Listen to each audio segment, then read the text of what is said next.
Announcing the commencement of the first purge. I want you to change the world, and don't think that this is going to happen peacefully or you can do it alone. We need to kill the rich. You get out there, you use your weapons, and you rip Washington apart. You hunt down the billionaires, the bank bosses, the CEOs, the scumbags, and the liars, the governors, the lobbyists, the senators, because they're all the same, and you hang them. Just remember all the good the purge does. Good morning, everyone. It's June 19th, 2018. June's flying by, isn't it?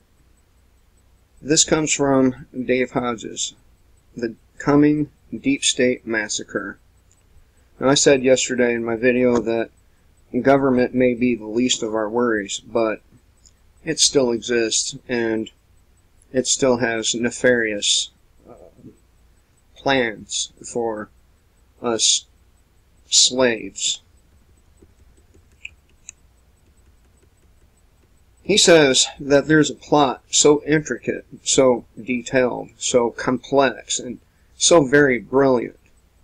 It is very difficult to explain who don't know or know some or most of the story. The revelation of this plot may cause him, not me, it says me, but him, in the near future to reverse my position on Jeff Sessions and my express desire to have him removed as Attorney General. Nothing Jeff Sessions can do will make me change my mind about him.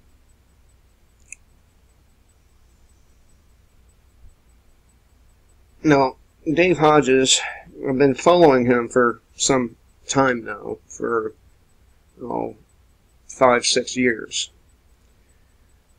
And he says a lot of outrageous things, such as there being Russian troops embedded within our borders, and Chinese. There's proof of this. And why are these people here? I don't know, but I can only assume that it's not good. He said, when I stood alone for months on reports of the near coup against the Obama administration over Benghazi, what I am about to reveal is known by others, either in part or in whole.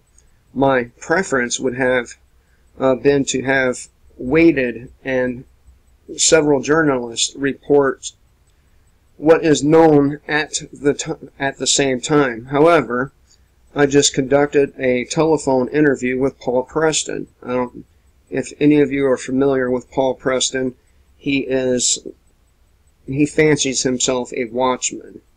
And the same with Dave Hodges. And he puts out a decent amount of good information. In addition, one of my best sources, after months of telling me big things are going to become public with regard to deep state minions, I've concluded that I'm a bit ahead of the knowledge curve, and it would not be wise for me to hang on to what I've learned.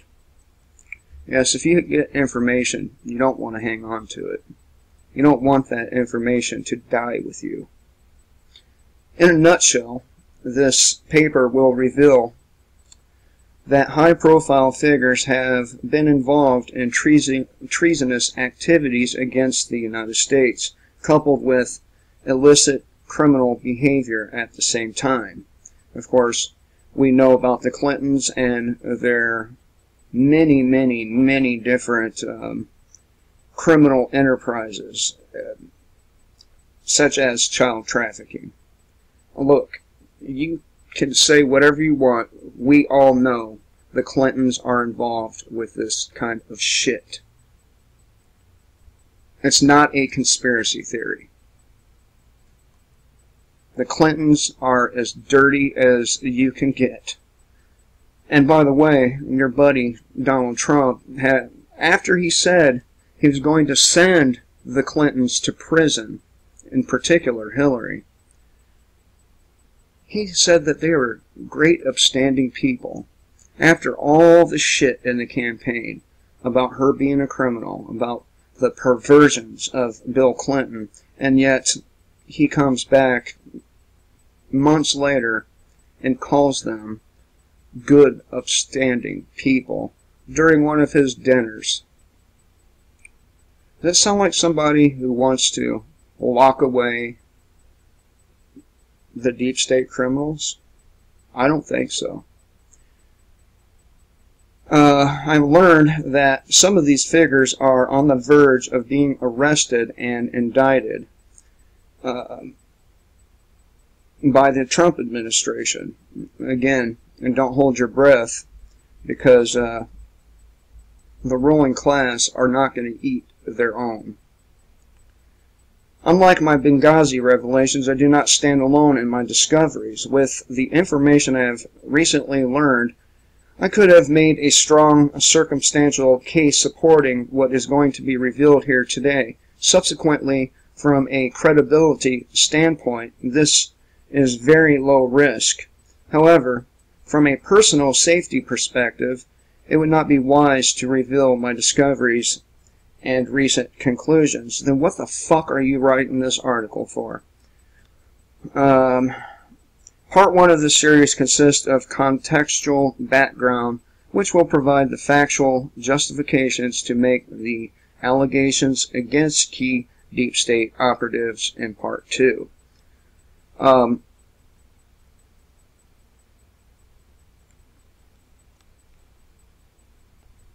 I'm not going to read any more of his article, and because this man here, Dave Hodges, his catchphrase is freeing America one enslaved man at or mind at a time, rather. How can you claim to be freeing enslaved minds when you promote a politician such as Donald Trump?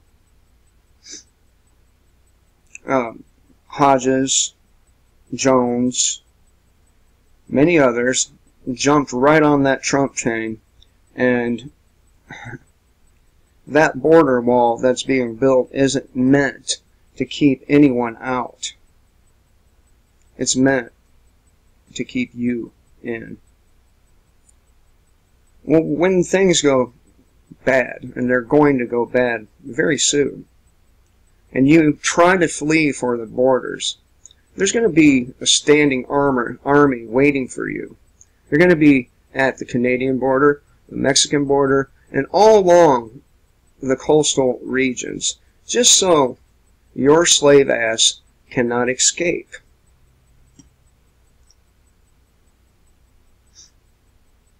And he's right. A deep state massacre. He's right about that. But what he is wrong about is who.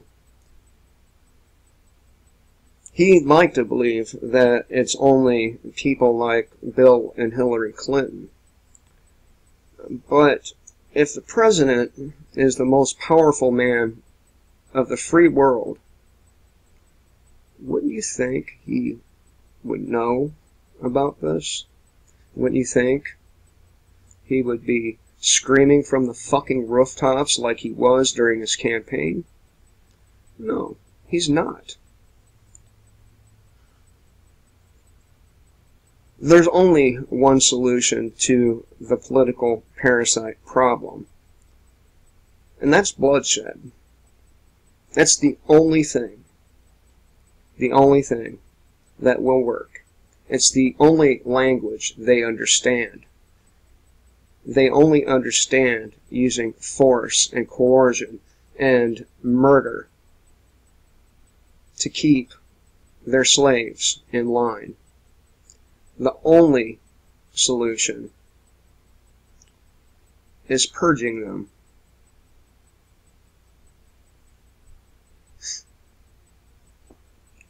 Now, there's a lot going on.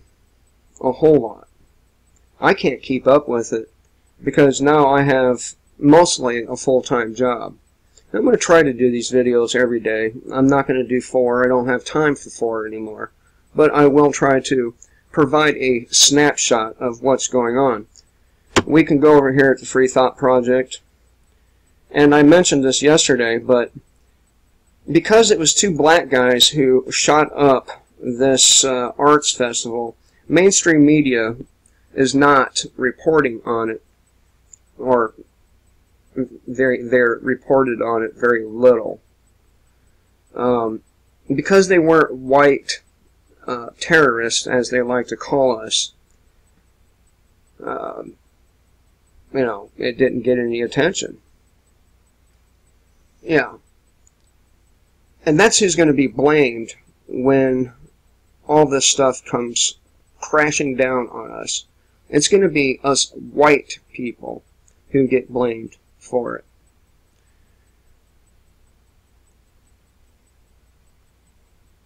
New copyright law could make current and future internet memes illegal to share. You know why they want to make memes illegal to share? Because they are a perfect means of communication to the dumbed down fucking masses, to the people with 2-second attention spans. They are very effective at getting into the subconscious of individuals, and the EU just cannot have that shit. They're going to shut that shit down. Sicko cop arrested for repeatedly raping a 4-year-old girl, threatening mom with deportation if she told. That mother should have fucking plunged a knife deep in his throat and ripped it out for his crime against her child. That's the kind of world we live in, people, where those who are there to protect you actually victimize you. They rape your children. They kill you. They kill you when you're on your hands and knees, begging for life. They'll still kill you. And then the sycophant jury acquits the fucking cop. Almost without exception. Almost without exception. Now you hear some cops getting time, but overall, these people get away with doing the sick shit that they do.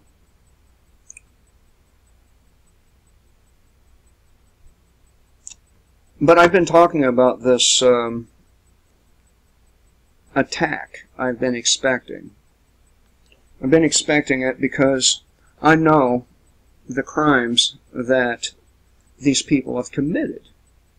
And, of course, they can't have these crimes and all the evidence coming out to the public because the public will want to fucking hang them. Like I do already. They'll want to hang them, and that can't happen. So what are they going to do? What are they going to do?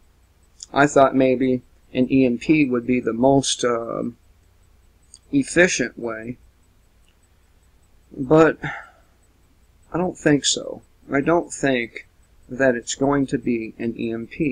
I don't quite know what it's going to be, but I know it's going to be something so big that it leaves the United States with a population of 100 million, down from 360 some odd million people. Where are all those people going to go? I mean, Deagle.com hasn't changed that forecast. So, if you want to be like anyone, you be like this badass grandmother who killed a rabid bobcat with her bare hands. If you want to survive what's coming, be like her. This old woman, a Georgia woman, killed a rabid bobcat in her driveway last Thursday as her 5-year-old granddaughter slept inside. That mother back here, you know, the one whose child was raped by this cop, should have killed the cop just like this grandmother killed that bobcat.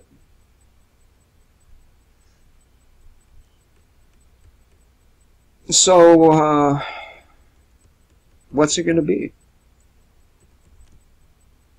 Your guess is as good as mine, but you can be assured that whatever it is, it's going to be huge. Huge.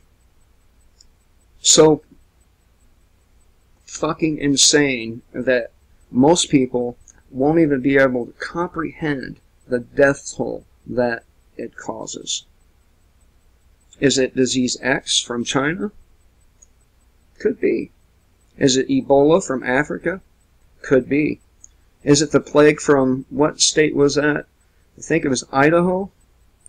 Little boy got it? Could be. Is it Yellowstone? I think that's probably likely. Yellowstone. Anyway, I thought I would share my random rants and raves with you people. Something for you to think about. Whatever this attack is going to be, it's going to cost the lives of hundreds of millions of people. Are you ready for that? Kill the state before the state kills you.